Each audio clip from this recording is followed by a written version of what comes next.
नमस्कार दोस्तों, स्वागत है आप सभी का हिंदी स्टडी में। आज हम हिंदी साहित्य के वस्तुनिष्ठ प्रश्न पढ़ने वाले हैं।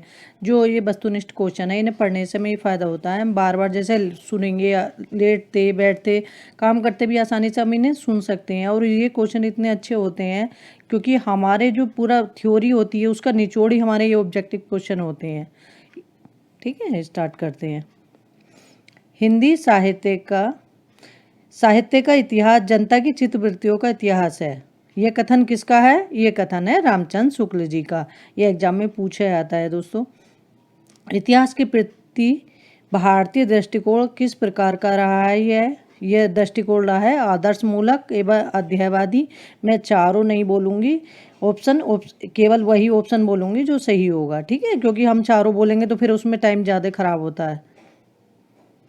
हिंदी साहित्य की भूमिका के लेखक कौन है? हजारी प्रसाद द्विवेदी। हिंदी साहित्य की भूमिका के लेखक हजारी प्रसाद द्विवेदी। हिंदी साहित्य के इतिहास लेखन की परंपरा का सूत्रपात किसने किया है? गाडसादा तासी ने किया है। आचार्य रामचंद्र शुक्ल के इतिहास ग्रंथ का नाम बताइए। हिंदी साहित्य का इतिहास, ये रामचंद्र शुक्ल का है। इसमें से असत्य कथन कौन सा है? ये है हिंदी साहित्य का आदिकाल। हिंदी साहित्य का आदिकाल जो है ये हजारी प्रसाद द्विवेदी का है। इनमें से अशुद्ध जोड़ा छाटिए। अशुद्ध जोड़ा है हिंदी साहित्य का वैज्ञानिक इतिहास। हिंदी साहित्य का जो वैज्ञानिक इतिहास है गणपति चंद्रगुप्त ने लिखा है। ऊपर देख लेते हैं राजस्थानी भाषा और साहित्य का इतिहास, ये मोतीलाल मेनारिया का है। हिंदी साहित्य का वैज्ञानिक इतिहास गणपति चंद्रगुप्त का है। देखो ऊपर दे रखा है हिंदी साहित्य का वैज्ञानिक इतिहास गणपति चंद्रगुप्त का है। शिव सिंह सरोज शिव सिंह सेगर का है। ठीक है, आगे देखते हैं नेक्स्ट। हिंदी साहित्य के सर्वप्रथम इतिहास ग्रंथ का रचनाकाल क्या है? ये है 1839। हिंदी साहित्य का इतिहास सर्वप्रथम किस भाषा में लिखा गया? ये फ्रेंच भाषा में लिखा गया। उस इतिहास ग्रंथ का नाम बताइए जिसमें लगभग 5000 कवियों का विवरण संकलित है। ये क्वेश्चन दोस्तों एलटी में भी आया था और शायद पीजीटी यानी टीजीटी में भी आया। ठीक है, तो ये पूछ लेते हैं कि किस में है, तो ये मिश्र बंधु विनोद में है। ये मिश्र बंधुओं ने लिखा था, तो 5000 कवियों का विवरण है मिश्र बंधु विनोद में। हिंदी वीर काव्य के रचयिता कौन है? हिंदी वीर काव्य के रचयिता है टीकम सिंह। नागरी प्रचारणी सभा द्वारा प्रकाशित हिंदी साहित्य के वृहद इतिहास के कुल कितने खंड हैं? ये खंड इसमें गलत दे रखा ऑप्शन 16 खंड है। कितने खंड है? 16 खंड है। नागरी प्रचारणी सभा काशी द्वारा प्रकाशित हिंदी साहित्य के वृहद इतिहास के 6वें खंड रीतिकाल के संपादक कौन है? रीतिकाल के संपादक हैं डॉक्टर नगेंद्र। कौन है? डॉक्टर नगेंद्र। कविता कौमुदी के रचयिता कौन है? ये रामनरेश त्रिपाठी हैं। ये एग्जाम में लगभग मुझे नहीं लगता कि नेट टीजीटी पीजीटी सभी में पूछा जा चुका है। ये कविता कौमुदी के रचयिता रामनरेश त्रिपाठी जी। हिंदी साहित्य का इतिहास दर्शन, ये नलिन बलोचन शर्मा जी का है। इनमें से कौन सी पुस्तक हजारी प्रसाद द्विवेदी की नहीं है? रीतिकाल की भूमिका, ये किनकी नहीं है? हजारी प्रसाद द्विवेदी जी की नहीं है। हजारी प्रसाद द्विवेदी जी की जो है उन्हें देख लेते हैं। हिंदी साहित्य की भूमिका, हिंदी साहित्य का आदिकाल, हिंदी साहित्य उद्भव और विकास, ये तीनों किनकी हैं? हजारी प्रसाद द्विवेदी जी की। कवि वचन सुधा के संपादक का नाम बताइए। कवि वचन सुधा के संपादक जो हैं वो भारतेंदु हरिचंद हैं। बालकृष्ण भट्ट किस पत्र के संपादक हैं? हिंदी प्रदीप के। प्रजा हितैषी साप्ताहिक पत्र का प्रकाशन कहाँ से होता था? आगरा से। उद्दंड मार्कंड का प्रकाशन कहाँ से होता था? कलकत्ता से। उद्दंड मार्कंड जो है हमारा, ये पहला हमारा साप्ताहिक पत्र है हिंदी का पहला पत्र है। और ये जुगल किशोर जो थे इसके संपादक थे। ठीक है दोस्तों। ब्राह्मण पत्र के संपादक थे प्रताप नारायण मिश्र। सरस्वती पत्रिका का प्रकाशन कब से प्रारंभ हुआ? 1900 से। सरस्वती पत्रिका के जो संपादक थे वो थे श्याम सुंदर दास। इसमें भी कंफ्यूजन होता है, चिंतामणि को दिया हुआ होता है, लेकिन जो सरस्वती पत्रिका के संपादक थे वो श्याम सुंदर दास थे। ठीक है। सरस्वती पत्रिका के यशस्वी संपादक का नाम क्या था? वो थे महावीर प्रसाद द्विवेदी। ये 1903 से रहे महावीर प्रसाद द्विवेदी। गणेश शंकर विद्यार्थी कानपुर से कौन सा पत्र निकालते थे? प्रताप। दुलारे लाल भार्गव के संपादक तत्व में कौन सी पत्रिका लखनऊ से निकाली थी? वो थी माधुरी। हिंदी का धार्मिक मासिक पत्र कौन सा है? कल्याण। हिंदी का धार्मिक मासिक पत्र है कल्याण। कल्याण का प्रकाशन किस नगर में होता है? गोरखपुर में। विशाल भारत के संपादक कौन थे? बनारसी दास चतुर्वेदी। विशाल भारत में किस रचनाकार के साहित्य को घासलेटी साहित्य कहा जाता है? किसके साहित्य को कहा जाता है? उग्र के। इनमें से निराला के किस पत्र का संपादन किया था? निराला ने किस पत्रिका का संपादन किया था? सुधा का। आगरा से निकलने वाले साहित्य संदेश के संपादक कौन थे? ये बाबू गुलाब राय थे। इनमें से कौन सा युग्म नहीं है? तो ये है प्रभा कानपुर से, सुधा लखनऊ से, तो ये मतवाला ये पटना से, ये गलत है। विशाल भारत कलकत्ता से, ये सही है। इनमें से गलत जोड़ा छांटकर अलग कीजिए। मर्यादा रामचंद्र शुक्ल, ये गलत है। हंस प्रेमचंद, ये सही है। देवनगर उमापति दत्त शर्मा, ये सही है। प्रभा बालकृष्ण शर्मा नवीन, ये सही है। आचार्य हजारी प्रसाद द्विवेदी ने सरस्वती पत्रिका का संपादन कब संभाला? 1903 से। इनमें से कौन सी पत्रिका छायावाद की समर्थक थी? माधुरी। विशाल भारत किस कवि के प्रति बहुत अनुदार था? ये निराला।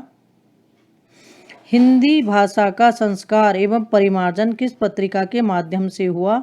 ये हुआ है सरस्वती पत्रिका के माध्यम से। इनमें से भारतेंदु युग की पत्रिका कौन सी है? कवि वचन सुधा। इनमें से महात्मा गांधी के संपादन में निकलने वाला पत्र कौन सा था? हिंदी नवजीवन। माखन लाल चतुर्वेदी के संपादक तत्व में निकलने वाला पत्र कौन सा था? कर्मवीर। आगे देखते हैं दोस्तों। कादम्बरी के संपादक का नाम था राजेंद्र अवस्थी। कमलेश्वर किस कहानी पत्रिका के संपादक थे? कमलेश्वर थे सारिका के।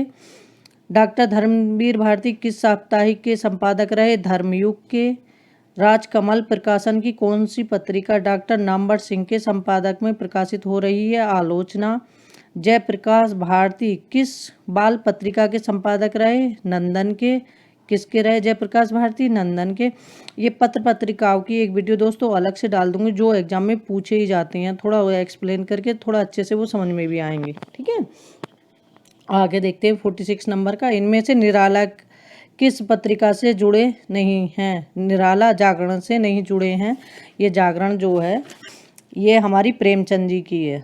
ये पत्रिका किन की है? प्रेमचंद जी की। उदयन शर्मा किस पत्रिका के संपादक रहे हैं? रविवार के।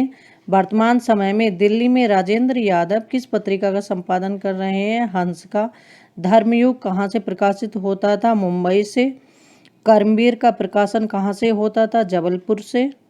इनमें से प्रवृत्ति के आधार पर किया गया नामकरण कौन सा है? रीतिकाल। रीतिकाल को अलंकृत काल की संज्ञा किसने दी है? ये मिश्र बंधुओं ने दी है दोस्तों। शुक्ल जी ने आदिकाल का क्या नाम किया है? वीरगाथा काल। शुक्ल जी ने आदिकाल को क्या कहा है? वीरगाथा काल। और जो रीतिकाल को श्रृंगार काल का है वो विश्वनाथ ने। किस इतिहास लेखक ने हिंदी साहित्य का प्रारंभ 1050वीं से शतीक किया है? वो है रामचंद्र शुक्ल ने। शुक्ल जी ने आधुनिक काल का नाम क्या रखा है? गद्यकाल। पूर्व मध्य काल के लिए शुक्ल जी ने क्या नाम दिया है? भक्तिकाल। क्या नाम दिया है पूर्व मध्य काल को? भक्ति काल। और उत्तर मध्य काल को रीतिकाल। शुक्ल जी ने कालों का नामकरण किस आधार पर किया है? प्रवृत्तियों की प्रधानता के आधार पर। ये एग्जाम में पूछते हैं। आदिकाल को चरणकाल किसने कहा है? रामकुमार वर्मा ने। डॉक्टर रामकुमार वर्मा के काल विभाजन में हिंदी साहित्य का प्रारंभ कब से माना गया है? 750 विक्रम से। डॉक्टर गणपति चंद्रगुप्त आधुनिक काल का प्रारंभ कब से मानते हैं? 1857 से। कब से मानते हैं? 1857 से। इनमें से कौन सा नाम आदिकाल के लिए नहीं दिया गया? संधिकाल आदिकाल के लिए नहीं दिया गया। जो दिया गया है आदिकाल के नाम वो देख लेते हैं। आदिकाल, सिद्ध सामंत युग और चारण काल, ये आदिकाल के लिए दिए गए हैं। राहुल संस्कृताय हिंदी का पहला कवि किसे मानते हैं? सरहप्पा को। सरहप्पा का समय सांकृतायन जी के अनुसार क्या है? 7वीं सदी। हिंदी का पहला ग्रंथ कौन सा है? श्रवकाचार। श्रवकाचार के रचयिता कौन है? देवसेन। श्रवकाचार की रचना कब हुई है? 933 ईस्वी में। जगनिक द्वारा रचित वीर रस प्रधान ग्रंथ का नाम क्या? वो है परमाल लासो। परमाल लासो को अल्लाह खंड भी बोलते हैं। अल्लाह खंड किस रचना का लोकप्रिय नाम है? अल्लाह खंड है परमाल लासो का। पृथ्वीराज रासो के विषय में कौन सी धारणा अधिक उपयुक्त है? अर्ध प्रमाणिक।